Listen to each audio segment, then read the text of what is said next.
Hi, my name's Paul Mann. I'm the CEO of a company called Wahupta Industries, and we're bringing a new additive for growers to the market called SmartSoil.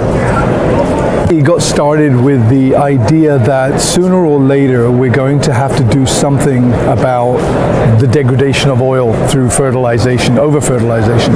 And we can keep fertilizing the soil to increase crop growth, but if that soil eventually doesn't produce the nutrients that it needs to, we're going to end up with a food security problem.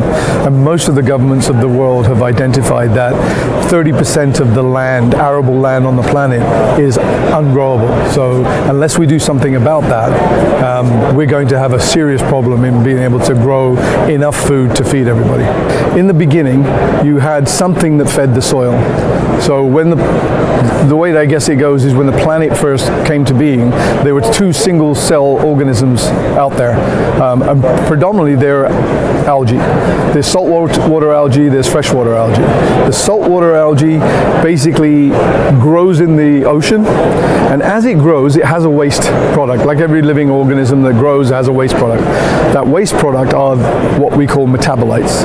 These metabolites end up in the water, they feed the plankton, which feeds the fish, and that creates the ecosystem.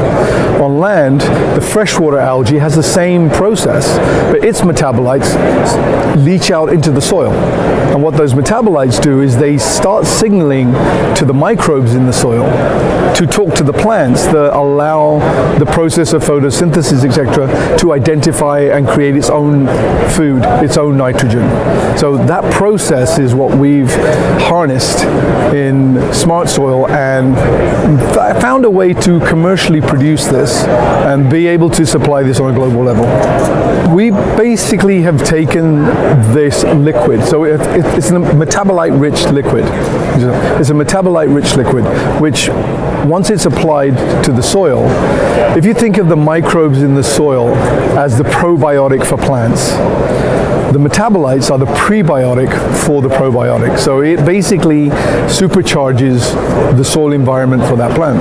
What we've done is we've identified how to grow those microalgae at an accelerated rate. And we produce them in these enclosed photobioreactors. These are simply enclosed sterile tubes, and in there we have a formulation of microalgae, carbon, oxygen, and water, and sunlight or augmented light. That formulation of those things accelerates the growth of the microalgae at almost 100% per day. So every single day we're actually harvesting 50% of that, extracting the biomass, and we're left with this SmartSoil liquid. There is no biomass in this liquid, so it's not an algae biomass, it's not a biostimulant. It is literally just that metabolite-rich liquid. And when we add it to a grower's standard treatment, we found that most crop yields are coming in at around 28 to 30% higher yield per acre. And we've done field trials over the last 8 years or so on most crops, from fruits and vegetables, strawberries, blueberries, corn, wheat, sod grass, and even tried this in the cannabis sector with hemp growers and cannabis growers. And across the board, there is actually peppers, which we found where we're getting a 60% increase in yield. But overall, we're comfortable in saying that the results that we get are approximately 30% increase in yield. And because you're applying this to your grower's standard treatment, you're using less fertilizer. That's reducing your cost of inputs. So as much as we all want to talk about saving the planet, I haven't said this, but this application and this process of the prebiotics feeding the microbes, it's reducing the need for fertilizer, which in turn reduces all the greenhouse gas emissions that are coming out of there. The UN has identified, and there's scientific reports to show that 1/3 of the greenhouse gases currently coming out are coming out of agricultural soil. So the part of this that we got very excited about is that we are going to be one of the companies that's actually making a difference to climate change, to the future of food security.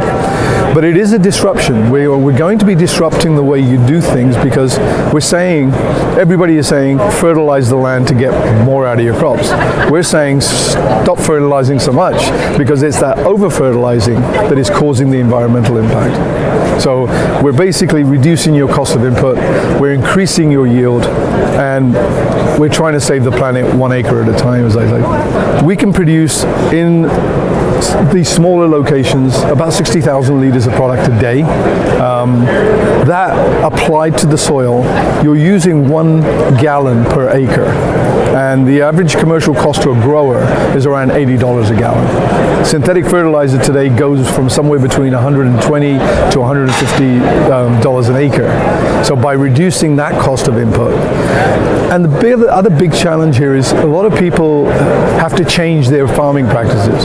We don't think that should happen.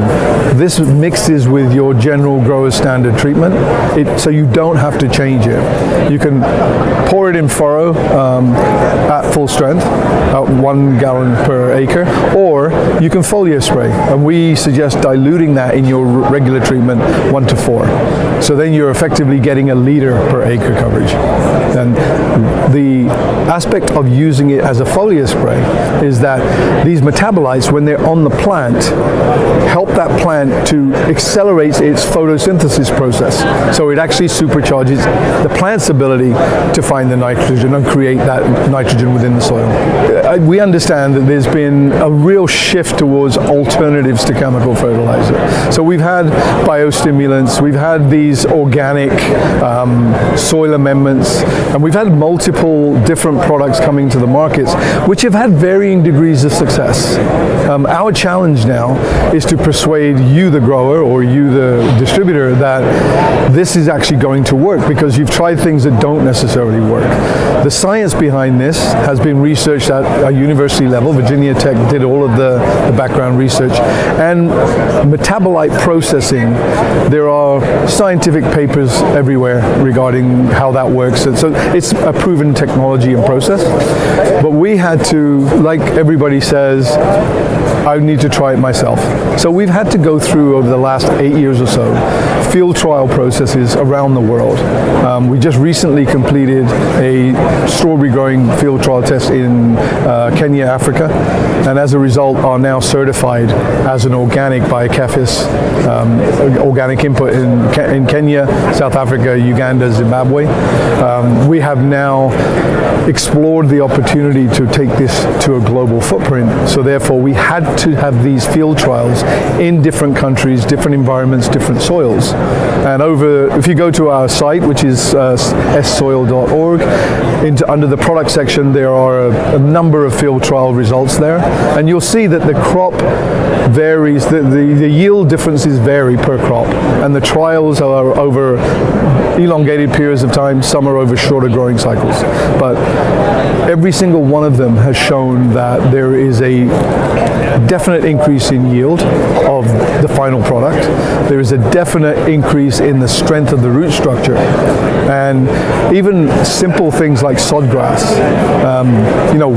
It's beyond me as to how many golf courses and tennis courts there are out there, but they all need that particular kind of grass. The root structure of the sod grass using SmartSoil on it has made that grass greener, denser, and more effective. And again, the grower's standard input will bring the cost of managing those greens and those lawns down considerably. So we've done that research, we've done that whole process of proving that the yields are there, and now it's just a case of us persuading you to give it a try. Basically, come to our website, ssoil.org. If you're interested in trying it, buying it, contact us in our contact page. We are establishing distributors on a weekly basis, so we will put you in touch with the local distributor who can supply you, or we can supply you directly.